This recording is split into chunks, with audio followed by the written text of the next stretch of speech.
दोस्तों हम लोग आज क्लास 10 का बहुत ही इम्पोर्टेंट क्वेश्चन पढ़ने वाले हैं जो हर बार परीक्षाओं में पूछता है अभिक्रियाओं के बारे में। कौन कौन सी अभिक्रिया पढ़ने वाले हैं? सबसे पहले जानेंगे संकलन या संयोजन अभिक्रिया होती क्या है। संकलन का मतलब हम लोग जानते हैं, संकलन या संयोजन का मतलब होता है जोड़ना ना। जब दो या दो से अधिक जो अभिकारक होते हैं आपस में जुड़ जाते हैं तो उसको बोलते हैं संकलन। तो ऐसी अभिक्रिया जिसमें एक अणु या परमाणु अन्य अणु या परमाणु से जाकर मिल जाते हैं तो ऐसी अभिक्रियाओं को हम लोग संकलन या संयोजन अभिक्रियाएं कहते हैं। इसका उदाहरण जैसे हम लोग क्या करते हैं, संतृप्त असंतृप्त में हाइड्रोजन की संख्या अगर बढ़ा दिया जाए तो वो संतृप्त हो जाता है ना, और इसमें हाइड्रोजन की संख्या बढ़ाने से ये संयोजन अभिक्रिया भी हो जाती है। जैसे देखिए हमने एथीन का उदाहरण दिया है। एथीन क्या है कि इसमें डबल बॉन्ड है, डबल बॉन्ड होने के कारण ये क्या है, असंतृप्त है ना। तो इसमें हम क्या किए हैं, दो हाइड्रोजन जोड़ दिए हैं। जब हाइड्रोजनों की संख्या बढ़ा देंगे तो ये एथीन से एथेन बन जाता है।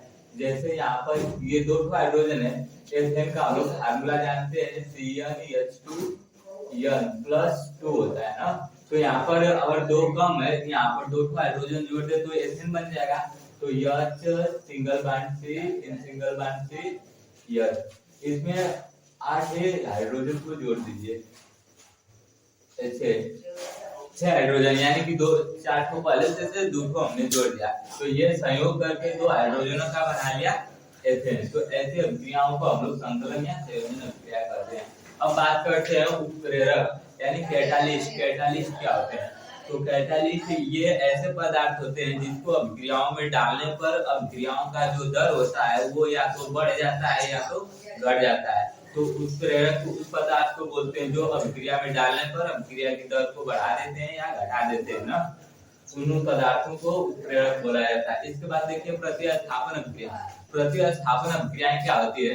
तो यह ऐसी अभिक्रिया होती है जिसमें किसी यौगिक का एक अणु अथवा परमाणु किसी दूसरे यौगिक के अणु अथवा परमाणु को हटाकर उसका स्थान ग्रहण कर लेता है। तो ऐसी अभिक्रियाओं को बोलते हैं प्रतिस्थापन अभिक्रियाएं। जैसे यहाँ पर हमने CH4 मीथेन लिया है प्लस क्लोरीन, तो जो क्लोरीन का अणु है वो हाइड्रोजन के एक अणु को विस्थापित कर उसका स्थान ले लेगा और बनाएगा CH3Cl। प्लस में बचा क्या है, यहाँ पर एक हाइड्रोजन निकल गया है ना, तो यहाँ पर एक हाइड्रोजन निकला है और प्लस में यहाँ पर एक तो क्लोरीन बचा है। तो एक हाइड्रोजन और एक तो क्लोरीन मिलकर क्या बना देंगे, HCl, जिसको पढ़ा जाता है हाइड्रोक्लोरिक अम्ल। इसके बाद देखते हैं हेलोफार्म अभिक्रिया है। हेलो जहाँ पर हेलो शब्द का यूज हो समझ जाइएगा कि एक्स ग्रुप है। एक्स ग्रुप यानी क्लोरीन, ब्रोमीन, आयोडीन और फ्लोरीन, ये चारों एक्स ग्रुप में आते हैं। इनको हाइड्रोजन परमाणु बोलते हैं ना। तो जब हम एथिल एल्कोहल की क्रिया क्लोरीन, ब्रोमीन, आयोडीन या फ्लोरीन यानी हेलोजन परमाणु से कराते हैं तो वहां पर हमें हेलोफार्म अभिक्रिया प्राप्त होता है। जैसे एथिल एल्कोहल का फार्मूला होता है C2H5OH और इसको हम Cl2 से अभिक्रिया करा दिए हैं। इसके उपस्थिति में NaOH के ना, तो यहाँ पर यह अभिक्रिया Cl से करकर क्या बना देता है, CHCl3, यानी इसका नाम है क्लोरोफार्म प्लस HCOONA। इसका नाम है सोडियम मेथिलेट प्लस 5NaCl प्लस यहाँ पर अब बच गया HOH यानी H2O, 5H2O, ठीक है। यानी कि ये देखिए यहाँ से हेलोफार्म अभिक्रिया का मतलब कि ऐसा यौगिक बनाया जाएगा जिसमें अंत में उसके नाम में फार्म जुड़ा होगा। जैसे यहाँ पर क्या मिला हमको, CHCl3, इसको पढ़ते हैं क्लोरोफार्म।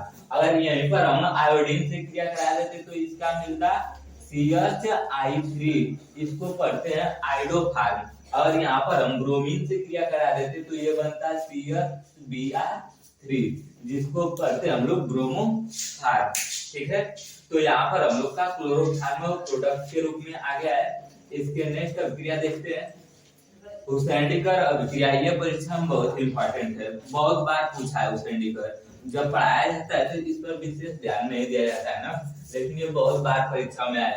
हुसैंडीकर अभिक्रिया किसको बोलते हैं? तो जब हम लोग रजत और लवण से अभिक्रिया कराते हैं, किसका, ब्रोमीन का, तो जो रजत लवण होता है वो अभिक्रिया करने के पश्चात बनाता है मेथिल ब्रोमाइड ना, मेथिल ब्रोमाइड प्लस में ये सिल्वर ब्रोमाइड। और इस अभिक्रिया को बोलते हैं हम लोग उसेंडिकर अभिक्रिया। उसेंडिकर अभिक्रिया इसमें बनता क्या है, तो देखिए इसको बोलते हैं हम लोग रजत लवण ना। इसका फार्मूला होता है CH3COOH। इसको पढ़ने का तरीका क्या है, अगर आईपीएससी नाम में पूछे तो सिल्वर CH3COO को पढ़ते हैं एसीटेट, तो सिल्वर एसीटेट इसका साधारण नाम है रजत लवण। प्लस में ये Br यानी ब्रोमीन है, और ये दोनों मिलकर क्या बना रहे हैं CH3Br यानी मेथिल ब्रोमाइड। फिर CO2 यानी कार्बन डाइऑक्साइड और AgBr, AgBr का मतलब सिल्वर ब्रोमाइड ना, ठीक है। इसके बाद पढ़ते हैं विहाइड्रोजनीकरण अभिक्रिया। विहाइड्रोजनीकरण अभिक्रिया क्या होती है, तो यह वह अभिक्रिया होती है जो असंतृप्त कार्बनिक हाइड्रोजनों में, असंतृप्त कार्बनिक यौगिकों में ना हाइड्रोजनों को जोड़ दिया जाता है तो वो संतृप्त बन जाता है। तो ऐसी अभिक्रियाओं को कहते हैं हम लोग विहाइड्रोजनीकरण अभिक्रियाएं। जैसे ऊपर एग्जांपल दे सकते हैं, एथीन क्या है, असंतृप्त हाइड्रोकार्बन है, लेकिन इसमें हम हाइड्रोजन जोड़ दिए हैं तो ये संतृप्त हो गया है ना, तो इसलिए इस अभिक्रिया को हम लोग विहाइड्रोजनीकरण अभिक्रिया भी कह सकते हैं।